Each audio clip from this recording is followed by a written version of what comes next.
सूक्ष्म विषय कर्म का। एक बार एक जंगल में बहुत ही राक्षसी स्वभाव का आदमी रहता था। जो भी मिलता पहला काम उसका होता छीन लेता, दूसरी बात काट के फेंक देता। उसको सुख मिलता था तड़पाने में, काटने में। तो एक समर्थ महात्मा उधर से निकले तो उसने उनकी कमंडल छड़ी जो भी थी छीन लिया।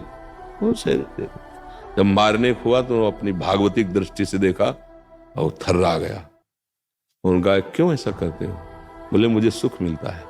अरे बोले पगले, सुख तो भगवान के चरणों में, तू हिंसा करके ये पापाचरण करके सुखी होना चाहता है, ऐसे कब सुख?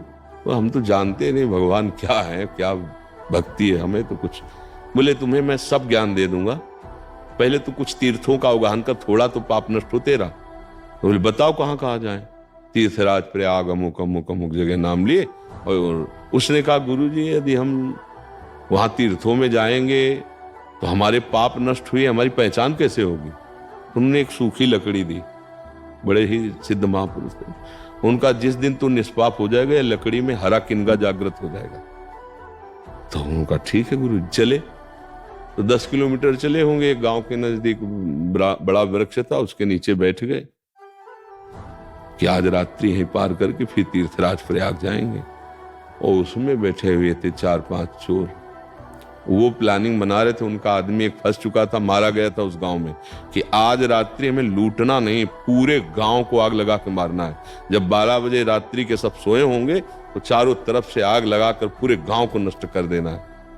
वो नीचे बैठा सुन रहा था। उसने सोचा है जिंदगी भर पाप किया है अपने सुख के लिए, आज तीर्थ जा ही रहे हैं जहां 50 सैकड़ों को मारा, इन 5 को मारने का बहुत प्रवीण था। उसने कहा भैया उतर के आओ, तुम्हारा प्लान गलत है, हम इसके गुरु हैं, हम तुम्हें समझ। तो 5 एक साथ तो उतरेंगे नहीं। जो उतरता तो उसकी स्टाइल ही थी, मारने का अभ्यास था। 5 को मार दिया और सोचा यार हत्या हो गई, भी आ नहीं रुकेंगे। लकड़ी उठाया, हरी हो गई। कहा गुरुजी ने कहा था जब लकड़ी हरी हो जाए तो आ जाना तीर्थ। लौट गए, गुरुजी की कुटिया में गए। बोले महाराज दंडोत। तो उनका हमें पता था कि तुम तीर्थयाटन नहीं कर पाओगे, वापस क्यों आ गए बिना तीर्थयाटन किए?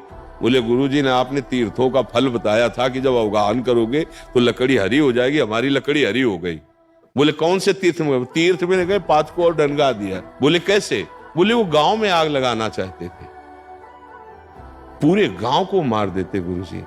हमें लगा कि सैकड़ों को मारा, 5 और प्लस हो जाएंगे, जाए तो रहेगा ये तीर्थ में, पर इनको मारने के बाद हमारी लकड़ी हरी हो गई। बोले हाँ बेटा, तुमने पूरे गांव की जीवों की रक्षा के लिए उन 5 दुष्टों को, 4 दुष्टों को जो मारा, उसका फल हुआ कि तुम्हारे सारे पाप नष्ट हो गए और तुम्हारा पुण्य जागृत हो गया। समझ रहे?